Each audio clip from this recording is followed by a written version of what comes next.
From our 7 Tasmania studios, your nightly news with Kim Miller begins now. Good evening. Leading the news, a 17-year-old who escaped custody remains on the run tonight. Our reporter Brianna Boylan is following the story. Brianna, what more can you tell us? Kim, the teenager managed to break away from a security vehicle in the vicinity of Timsbury Road and Howard Road in Glenorchy shortly after 8:30 last night. He was wearing handcuffs at the time, along with black trousers and a grey hooded jumper. It's at least the third time someone has escaped custody in less than 12 months. Tasmania Police is continuing to search the area.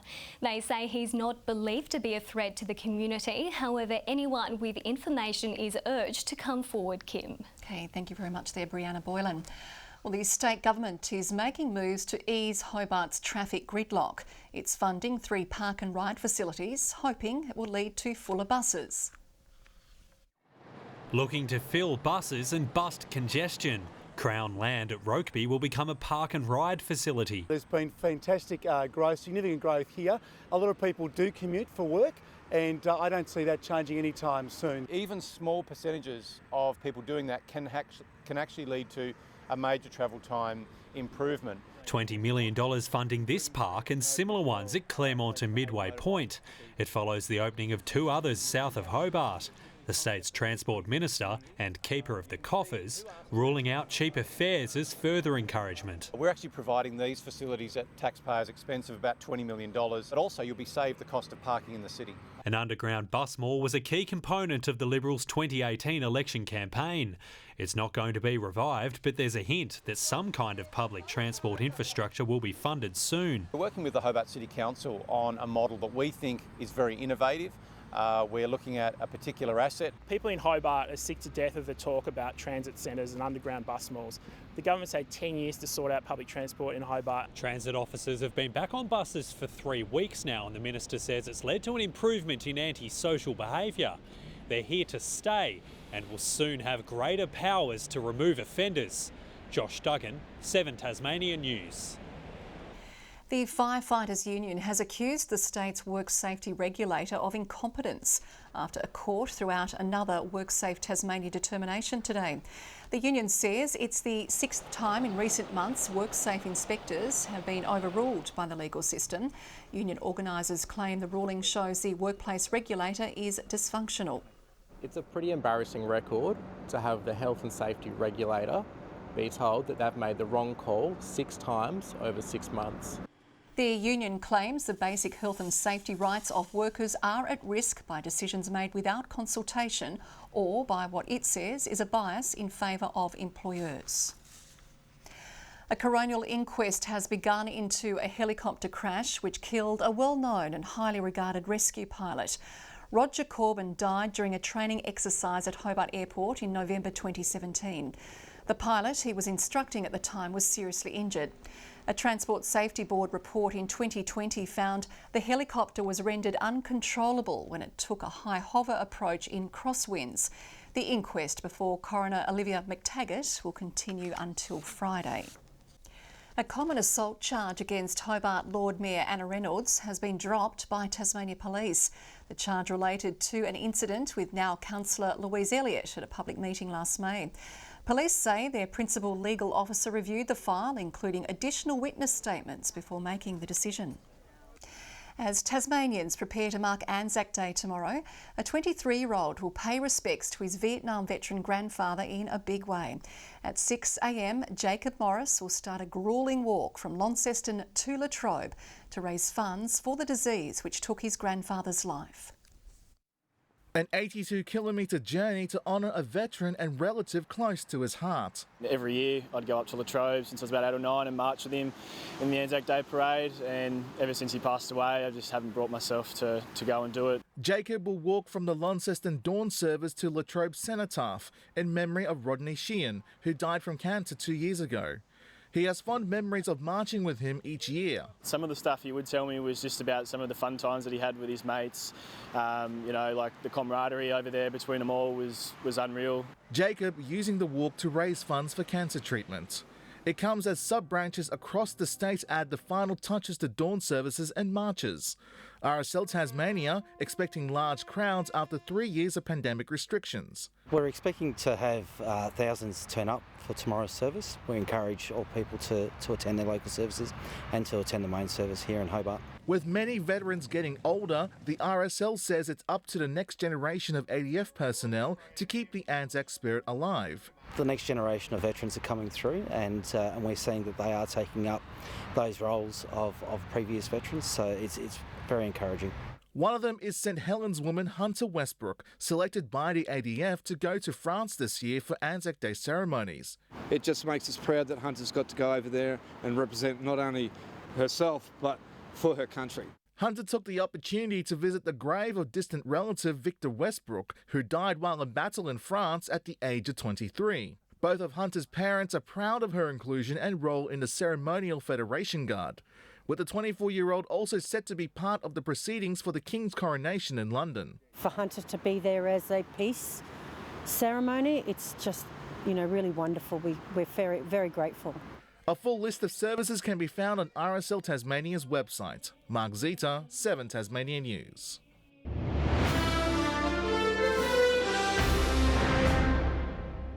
An activist group is calling out the state's billion-dollar salmon industry for what it says are cruel practices against a protected species. This, as a local association standing up for the industry, claims Tasmania's marine farms have some of the best management systems in the world. Swimming into the firing line in their own environment. Tasmania's protected fur seals are under the microscope in Neighbours of Fish Farming's new global campaign, Too Cute to Shoot. It's an absolutely terrible, inexcusable thing to do, to shoot seals. As a society, we don't find that acceptable for other animals. We don't think that it's right for people to torture dogs to death, for example. Salmon fisheries are currently using government-approved deterrent devices to manage seal interactions, but the activist group says blunt-tipped darts, lead-filled projectiles and seal crackers are doing more harm than good. They damage the hearing, not only of the seals, but also of the fish, including the salmon that swim nearby. There is proof that it actually does physical damage, including breaking bones. 25 deaths were reported between January 2021 and April 2022, a figure seal experts say is merely skimming the surface.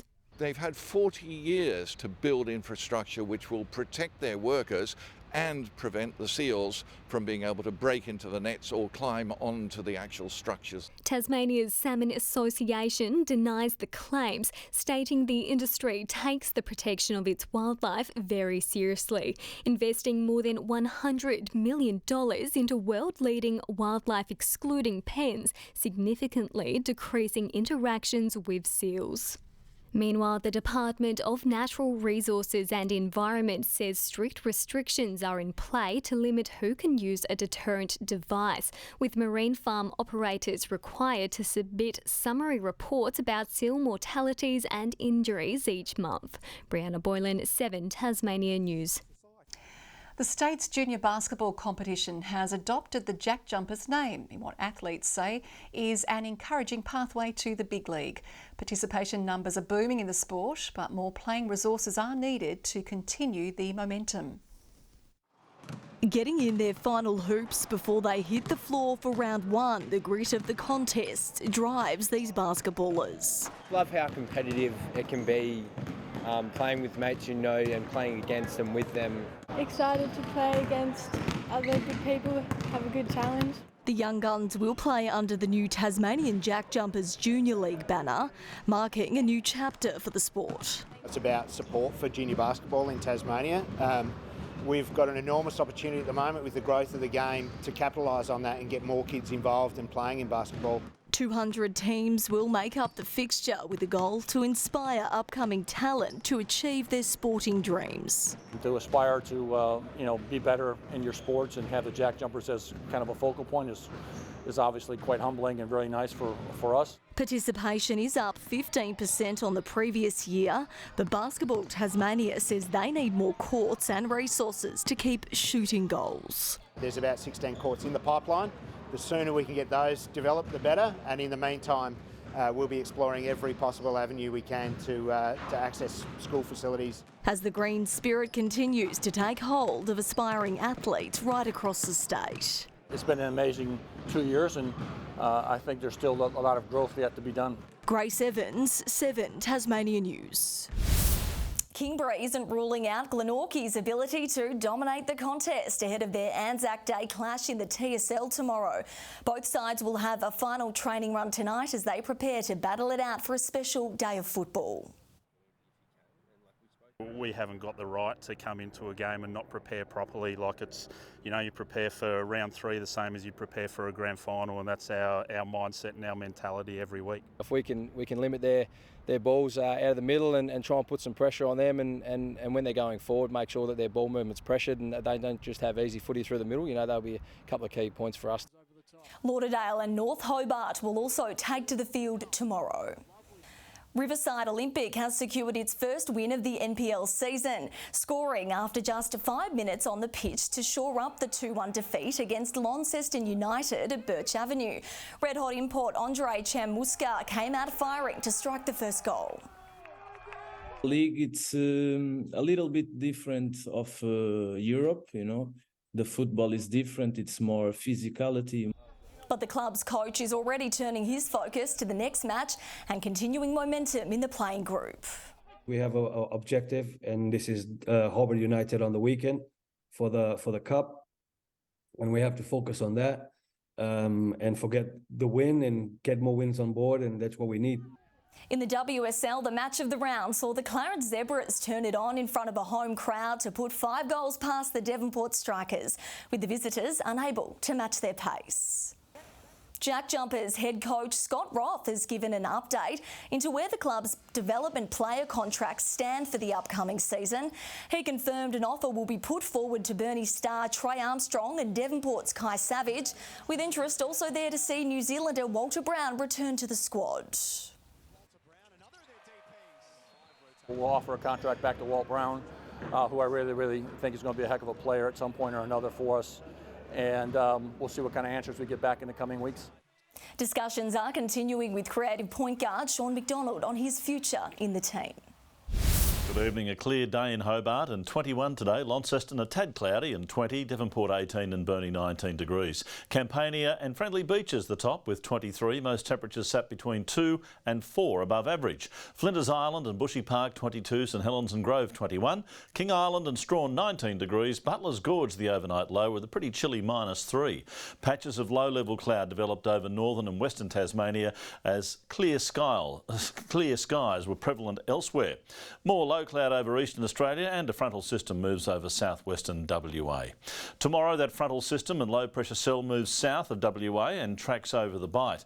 West-northwest winds our way at 15 knots, but stronger over the west and up to 30 knots over southern waters.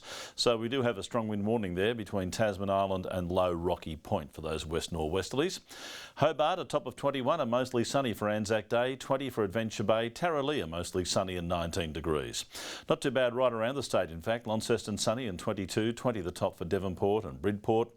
Burnie much the same as well, a high of 20 degrees and mostly sunny. The west OK, Strawn 20 and Marrawar 19 degrees. St Helens tomorrow a top of 21. Fine for Swansea, 21 as well, and 20 the top for Whitemark. On Wednesday, fine and mostly sunny again. Hobart and Launceston 23. Thursday, showers moving in with that system currently to our west. Not much rain over the east though. A different story on Friday as showers spread to most parts as the winds become fresh and gusty. Perth, the coldest capital tomorrow, a shower and 18 degrees. Sunny weather over Adelaide and Melbourne. Partly cloudy for ANZAC Day in Sydney. A showery day on the way in Brisbane. Clear in Hobart, 13. Partly cloudy in Launceston. It's currently 14 degrees and 15 right now in Devonport. And in the morning, Kim, for those getting up early, it'll be fine. Good to hear. Thanks very much, Murph. Well, finally tonight, an incredible sight in the skies above Tasmania this morning. A spectacular aurora australis with plenty of pink and green hues. One local photographer has captured what he describes as nature's pure beauty. And if you missed it last night, you're in luck. It could happen again tonight. That is spectacular. And that is all your news for now. Good night, everyone.